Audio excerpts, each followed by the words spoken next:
Earlier this summer, Team Ostium had the chance to sit down and have a nice long chat. You'll get to hear from Georgia Mckenzie, who performs the character Monica, Chris Fletcher, who performs the character Jake, and myself, Alex C. Telander. I write and produce the show, and also do the voice of Dave/Steve. In the second part of this special Behind the Ostium, we have a full-on Q&A session, as we attempt to answer fan questions, as well as some tricky ones I came up with to try and stump them. If you enjoy this chat, you should really consider becoming a patron of Ostium. For just $2 a month, you can get access to the entire Behind the Ostium series. We cover all of Season 1, as Dwayne and I talk about each episode, and right now we're working through our world-building series. You'll also get access to all the Ostium files, with new ones coming, outtakes, and lots more. Plus, by supporting Ostium, you'll help fund the show and help pay our actors. You can find all this and more at patreon.com/OstiumPodcast. That's enough of me. Here's the second part of our special Behind the Ostium with Team Ostium.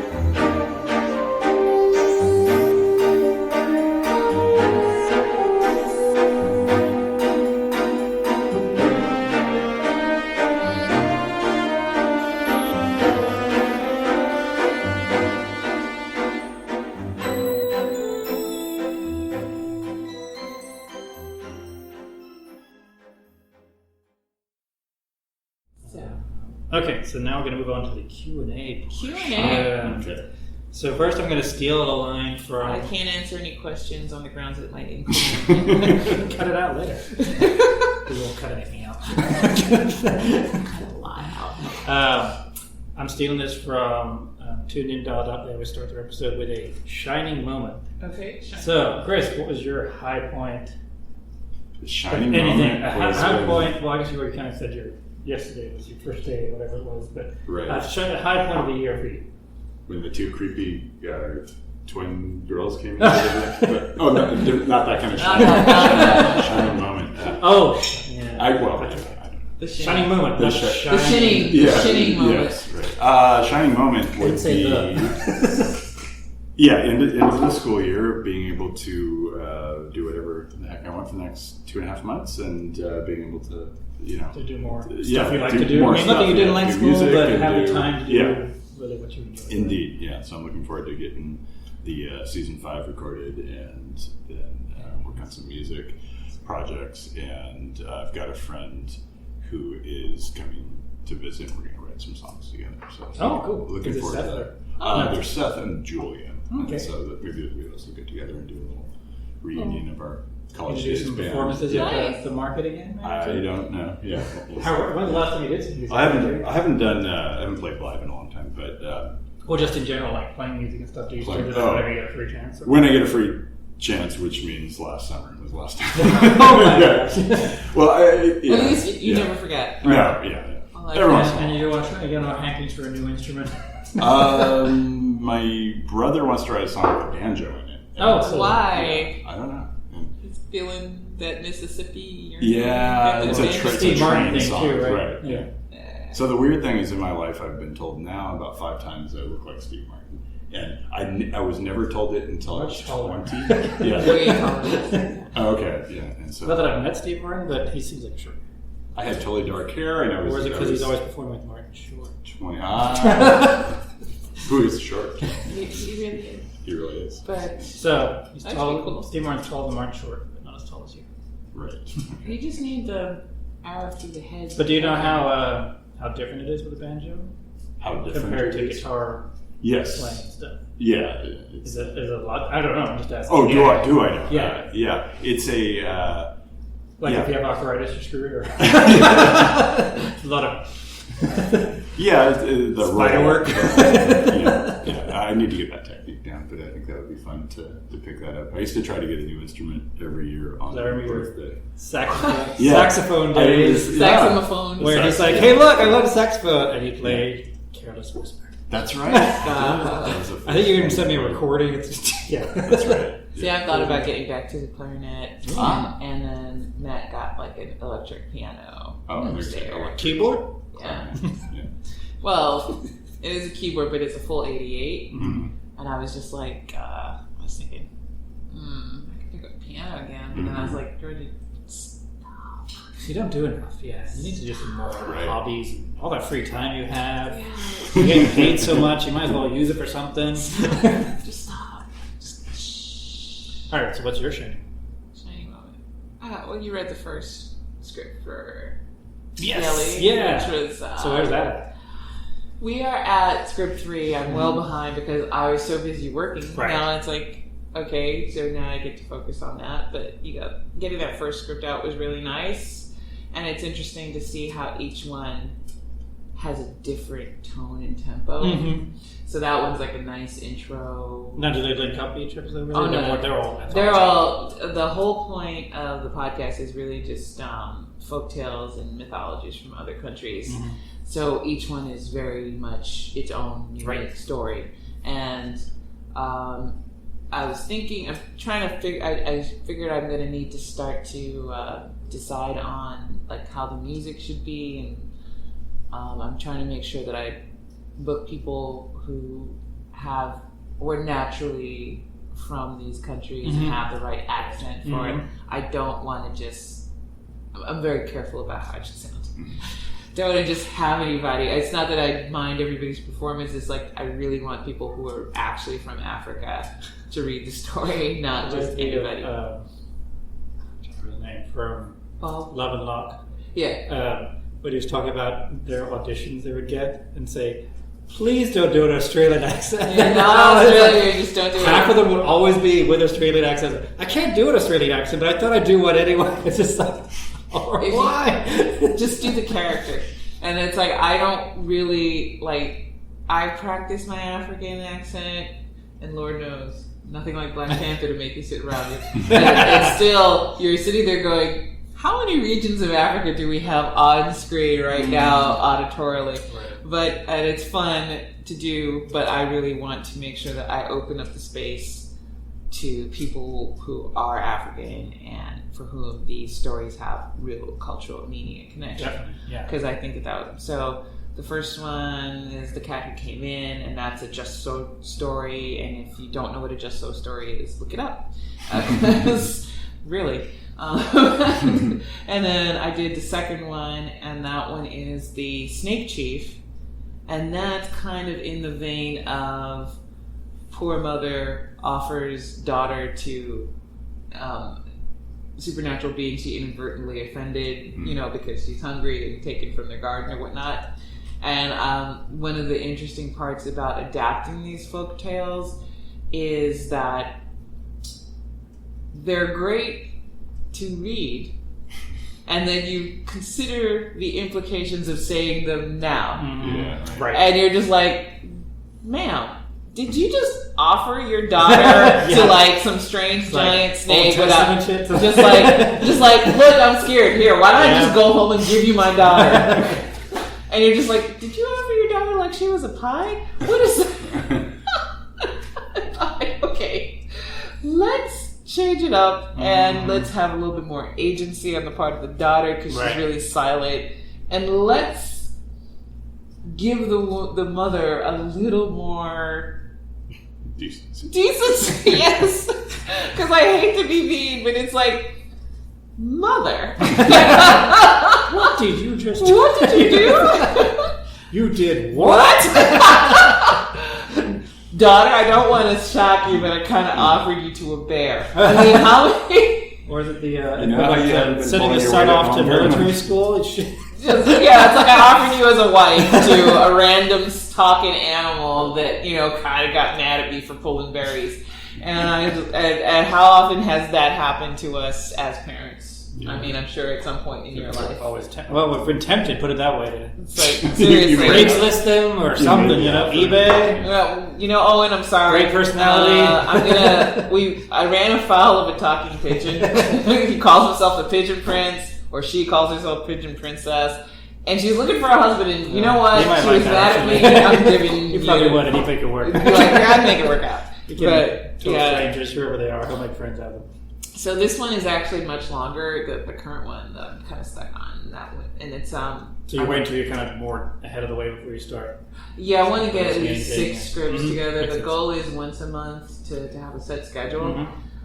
If it's too much to get everything done and do everything else I'm doing, then I'll drop it to 6. But it'll be bi-monthly, and then. But I have the list, and then the idea is that each year, it's called jelly, and it's actually an African word that's a griot, or storyteller. And the point of the story is that it's a storyteller in a village. And she's talking to two kids, and she's bringing the first up, of course, stories of Africa.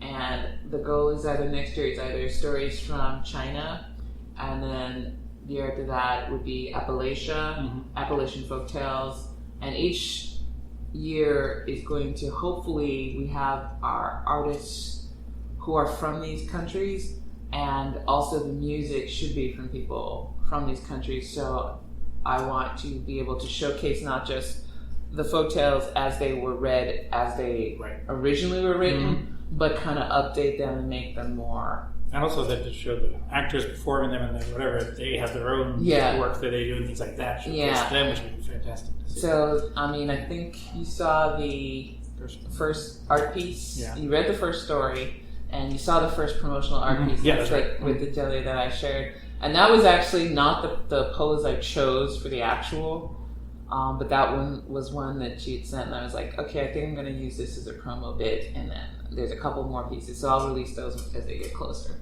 So the highlight definitely was getting the first story completely written and feeling like I had it's to... happening. Yeah, it's real thing. Well, the beats in the story shape, and the way how the language flowed, and I was like, yeah, and that's right. right. The more you do, the more it'll build and adapt. And I think the one thing that's funny about it, which you would get, especially as a writer, is like each one is like you're really adapting somebody else's story, and then you have to find a way to both be true to the story and make sure your voice your own.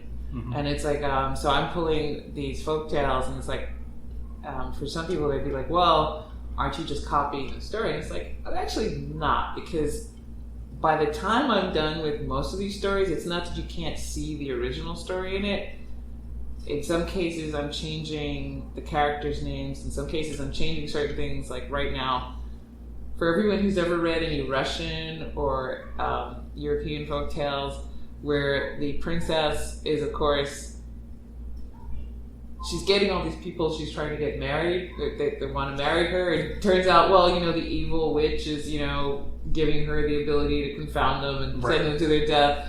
And this is one of those where, like, there's a couple of scenes where, like, the friendly stranger who happens to be magically empowered, who helps our hapless prince, it's like behind her beating her with a stick in a couple of days. And I'm like, yeah, so let's see. We've got the girl that he's going to marry is actually kind of evil because she's sending young men to the doom, and we have Guy beating her with a stick. I'm not going to go this way. How does that work in 2019? I guess it's okay for 1819, but for 2019, let's not. More relatable. So I had to change more entertaining. Make it a little less abusey. Well, that's like the part of history we don't like to know. And also changing motivations, because so many of them, well, she's beautiful. I know she's in league with the evil witch. Right. I'll just save her by killing the witch. Yeah. She's still beautiful. I'm going to marry her, even though technically, why am I marrying her? Because she's beautiful, even though she was... Okay, wait, let me think about this. And it just makes you question a lot of stuff. And I was like, let's give our boy a little more agency. Let's make him a little more focused and make this a little less creepy. It's kind of creepy. And not Disney-fied. Not Disney-fied. It is not Disney-fied. Somewhere in between the original ones. In this current, just more relatable. Mm-hmm. And then this is an Arabic Malay story that I'm working on, and so I really focused on the culture, and I wanted to make sure that we had a strong parental relationship between the widowed Sultan and his prince, because I also feel sometimes like a lot of the important parts of the male relationships in folktales and fairy tales, dude, you're kicking your son out the house to go find a bride. I mean, maybe a little more thought. I'm just saying, just like maybe it's just beating with the stick. Yeah, and also with the beating of the stick. But you want. I wanted them to have a feeling of more connection. Mm-hmm. So that was a huge high point. Cool. Mine was, as I was talking with Chris a little bit earlier, just like really fortunate to be ahead of the game as I am with Ostium right now, where I've got season 5 done. I'm starting to think about future seasons and other shows and all this stuff, and that it's come down to a lot of just, as you know, with you guys doing a lot of work, it's never letting go, just always being on top of it the whole time. And even though I have the option now to kind of kick back a bit, and if I want to take a vacation from work. Do people who work for themselves really take vacations? Nope. I was talking with Sarah Warren about this earlier too. It's like, her work is like all over the place. Well, her work ethic just like encourages all of us to like, well, we got to be like that then, because she's doing it, she's making it happen, and then she teaches people how to do it, and like I have her podcasting 101 stuff. Mm-hmm. I signed up for that one. Oh, awesome! And all that, and I was like, I'm going to download that to my phone so I can listen to that while I red eye at Telander. Yeah, because that's amazing. Yeah. And just that, and then also now being able to put sound off to the Hail and Wilmette guys, I feel fortunate that I know these people and all you guys and just everything together to have the option to do that. And I'm consistently happy with where it's going, and it's a fun ride. Yeah, so if you want to do podcasting, resources are important, and resources don't just mean equipment. And talented friends. Yes, suck up to the people that you want to. Are musicians. Talented actors, have lots of equipment to use. Willing editor. Yeah, the place we're using here. Right. Yes. The Ostium Network Studios. The Ostium Network Studios. My apartment clubhouse. All right. Next is from Derek. Derek. How did you narratively decide on the original location for Ostium in California? Is that just an area that some or all of you guys and gals are from, and thus made the most sense to use as a starting scene? Pretty much. Well, I knew I wanted to do a fantasy-type story, and with fantasy, you want to start by grounding yourself in something you know, and then you go to something alien and unknown. And so I started with, Bay Area, that's where I live, and stuff like that. Let's go with that. And then I knew I wanted to set Ostium far away in the middle of nowhere. I did. And it was also coincidental you guys happen to live here, which is weird, huh? Should you want to look at that? I know, it's illicit and shiny. It's kind of like a clutch bag. Do you have an outfit that fits? No. Are you the Billy Porter of Ostium? Because I want to see it. I want to see it glorious. Some clothing line. Well, he does have a special. He does have an outfit. They did a special. Have a ball gown. Did you hear about? They did some special clothing line. They did a deal with the post office to do it. They also told us we cannot wear this as our uniform stuff, but. So that's what my wife got me. My wife got me this. She's like, I think you can use this for something, and it's very cool. It's even down to the barcode. I don't know if it scans, but it's not a real number on there, too. Because they couldn't do that. I think you need ball gowns and heels for that, baby. So yeah, that's why I said it here, was because I was familiar with it, but then I also wanted to push it somewhere weird, so I grounded myself familiar. But you guys also live here because we're friends and we live close by. Yeah. So that helps, too. Thank you, Dwayne. Or Derek. Derek. No, thank you, Derek. Dwayne's later. We'll talk to him. What's Chris's process for writing music? What's my process for writing music? How do you do it? Yeah. How do you start? How do you start? That's a good question. So I write my music with software that sounds like an orchestra. And I usually start off by playing with the piano sound and try to find something, a chord change or a melody or something that I like.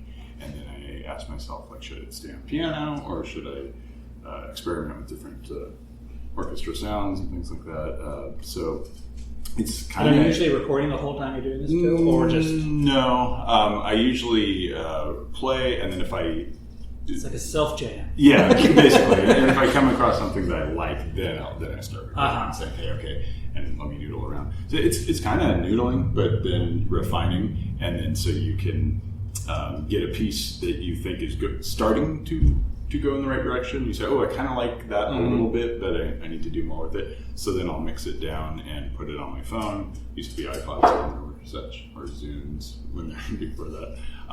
And then I'll take it out in the car and like listen to it, and then it'll kind of build on itself, and I'll go, okay, oh yeah, I really like that, and that part really sounds like shit. So I'm gonna like. Chris is really gifted at just being able to hear stuff and then figure it out on the keyboard or whatever, play it right from the spot, so you can literally hear that in your head. And then it's like you start doing the copying and pasting like in your head when you're out and about, and so when you come back to the computer, and you go, okay, that's the part, and then I'll do it again, and then I'll mix that down, and then again. Yeah, I really like how that's going, and that part is sounding more like shit. Let's take it out. Yeah, right, exactly. Yeah, so it's a. That saxophone just gotta go. Yeah, what the heck was I thinking about saxophone on that? Anti-woodwind. Yeah, right. On that, deep emotional moment there. Like a full Baker Street. It's refining, iteration. Now then, for like, particularly the season 2 music you did, that was really good, that really instrumental stuff. Like, did you? Okay. Because that was like 10 pieces you did or something like that. Yeah. Because it kind of felt a little similar in some ways, where you're kind of like playing off of each of them, or did you want to like with each one where you're thinking of something completely new? I'd never done something like that before, where I had multiple pieces that were all for the same project in that kind of way. So I think the first one I just found something I liked, and then it definitely felt like, okay, well I should do something that uses DNA from that. Right. And then for the theme song, I remember we didn't have I didn't tell you to write a theme song. Remember? Right. I said you do music, and I said one of these pieces will stand out. Yeah. Theme song, which is what happened. Right. That's Yep. Is there a dream project you would like to work on? So this can be for Georgia it can be podcasting stuff, but for you it can be anything. A dream project that I guess I would love to, do score a film like a long feature movie. Yeah, feature. Yeah, that'd be cool. Okay. Do you know kind of music? Or just whatever. Are we talking like blockbuster or? Sure, whatever. Yeah, whatever. Do you want Alien? Do you want? Yeah, I love Alien. When Harry Met Sally? Do you want? Actually, I think John Williams and then Jerry Goldsmith, who did Alien. Those were two of my big heroes when I was and I wish I had better training. I wish you're talking about languages, and I love languages too. I'm not fluent in any language other than English, but I can say a lot. I can say a little bit in a lot of languages, and I always feel that about music too. Is like I never took it seriously enough at the time when it mattered. Like when my concrete is still later. Right. And then you grow up and your concrete hardens, and then it's like, I should have learned that back then. And it's just there's always time to learn, right? But you keep the concrete is always kind of wet. It doesn't appear that way. It appears like you had a really good. I guess. But I guess maybe you clearly know what you're doing. So you did something right. Yeah. So I really love music and enjoy it, and it's going to be a lifelong hobby, if nothing else. So. Okay. You got a dream project? My dream project? Wow. Getting Jelly off the ground. Yeah. I mean, you know me for a while, so it's like I have like that. I have an anime project that I've been working on forever. But honestly, I'd like a good storm movie. Like The Perfect Storm? No. X-Men Storm? Yeah. Okay. With a perfect storm. No. Sharknado. Like I can't with almost every single X-Men movie. Nearly every single one has been cringy. Right. I mean, I like Logan as a story, but it really is an X-Men movie for people who don't read comics. Right. It's gritty and real. And it's like, I would love to be an assistant director on a Storm movie. Granted, I would even be like... With Halle Berry? She wasn't bad. It's just like she didn't have anything to do. Right, it was exactly. just dumb. If you see her in Wick 3, it's like I think obviously she's underused. It's one of those things where it's like she's too powerful for this movie, so we can't really use her to her full potential because. But that's it. That's all she did. It's like Saeed on Lost. He was just too damn smart for the island. So. I was just like, I would really like, like I would love to see a good Storm movie, Storm focused. And now that we've all had our hearts murdered by Avengers Endgame and that phase is over, it'd be really cool if we could get like a good X-Men movie. And don't talk to me about Dark Phoenix. that one, I'm sure. Is it out? Yeah. Saw it? Yeah. No, I can't. I love that. I love that storyline. I'm a Chris Claremont X-Men person, and I stopped seeing X-Men movies somewhere around, like, I think after Days of Future. No, after First Class. I was like, okay, maybe in a reboot. Maybe a reboot will be right. And so I'm still waiting and waiting. So, I'm holding out a lot of. Good job. You have other stuff to do. Yeah. I'm still not disappointed by John Wick, but okay. I could work on John Wick. John Wick 4 would be great. So this is from Dwayne. Was there a part of the storyline that was hard for you to record because of theme, or just that you didn't think your character would do something? Oh man. So you do Jake, no. It was pretty hard for me to record that stuff about when Monica was manipulating Jake's brain. I kind of thought that was shitty. You're kind of a shitty girl, Monica. Oh, thank you. I didn't do it. She just was the character. Just did it. Went down this way. Look at what you made. Look what you made. Did it for love. Ooh, look what you made. And she didn't know how she was getting it, so she was. I'm still mad. You got through it, and actually, Dwayne said, he wasn't sure about Monica, and even after all that, he still cares for her. So I'm sorry, still. Monica still sucks. I'm petty. Hope she stubs her toe. Nothing that I think. Nothing? No. It was all easy? Well, nothing more difficult than other parts that I can remember. Wait till you get to Caesar Button. Yeah. Well, what was difficult for you for writing? For writing? It's never been... this is weird. Out of everything I've ever written, this is never... it's weird with this one because I've never had... Even when I've had scenes where, like, I think it's going to be a tough one, and then I sit down and write it, and I just, like... characters just do their thing, and I was like, this is so great, and I never want to stop writing it. I never want Ostium to end because this is much fun. Okay. Cool. Next. And then with Dave, it's fun to use a bit of an English accent and make it work. Make it work. Make it so. What door? So we did this question years ago now about what door you'd like. Well, actually, this is more Jake or Monica to go through. Wow. Let me take her Monica. So you go first. What do you think? What door?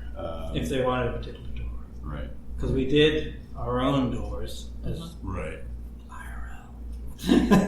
I don't know. I need some time to think. About Okay. it. Yeah. Dave, what do Dave want?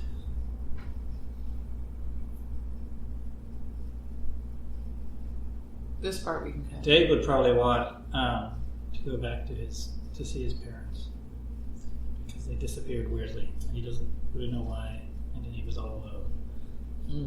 So that's probably we want to go back and see them.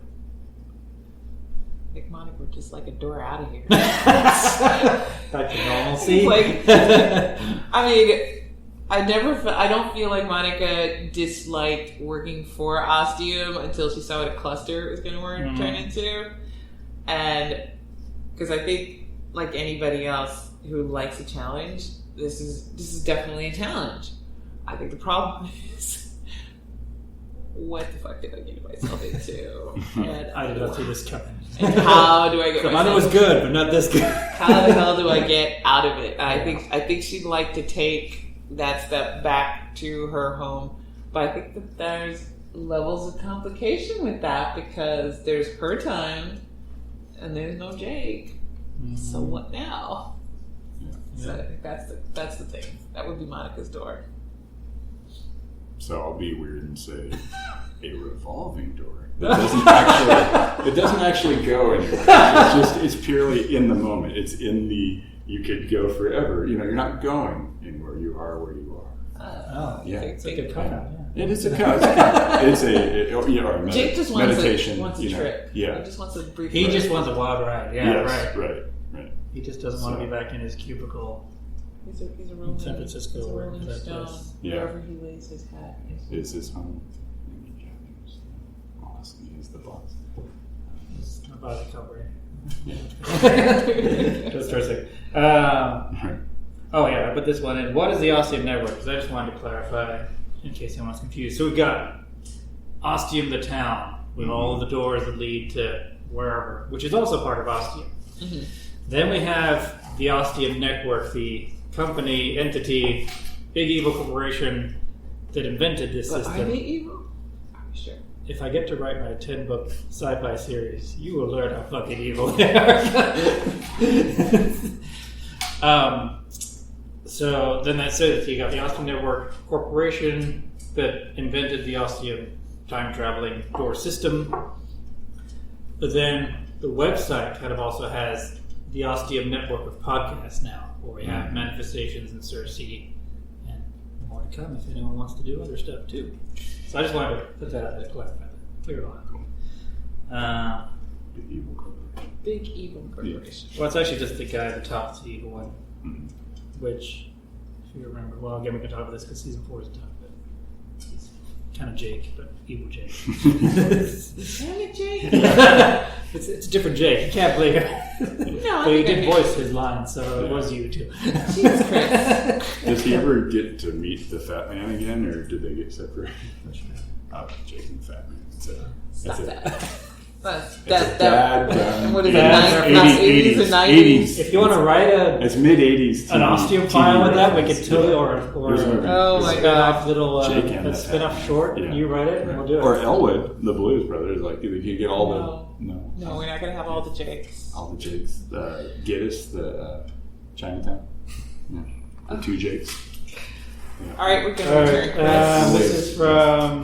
Okay, Dave, I don't have remember any of seeing Team it. Ostium watched the 90s sci-fi show Sliders? Of course I've watched If Sliders. so, what are your thoughts? I'm a major nerd. I've watched all of Sliders at least twice. I've even watched it when we own dropped it one. too?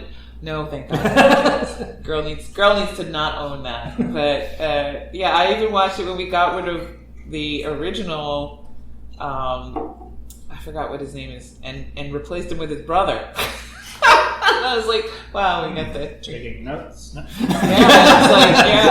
like I watched all the Sliders. The first 2 seasons are, of course, the best. It was always interesting to me that the Cro-Mags were like eating our eyeballs. That was their delicacy. Yeah. Did you ever see Sliders? No, I've seen bits and pieces, but Okay. not really. Yeah, Sliders. But yes, I have watched Sliders. I have watched Quantum Leap. Basically, if there was anything slightly odd since I was 5, I've probably watched it. I have spent way more time being raised by television screens than I should have, which explains many things. Did you watch I it? did not watch it. I'm aware of it. I What, saw it's sliding, 90s? What? sliding doors, eating a slider. And Sliding Doors is also a movie. yes, it is with Very different. Gwyneth Paltrow. Yeah. Yeah. Oh, okay. And Yeah, I have it's- made Sliders. Yeah, it's a good it's- movie. Oh, so there It's is a Well, I think that you guys should have a little retro nerd night, and you Yeah, should watch enjoy it. some 90s sci-fi. Slide into okay, yeah. Watching Sliders. Slash. The with first, Sliders. And the- Jake and the Fat Man. I have to say that the Sliders is the first 2 seasons really are very good. So, yeah, I do recommend them. And I don't know, some kid out there. That one and The Invisible Man. Yeah, I watched a lot of sci-fi back before they became sci-fi. They are.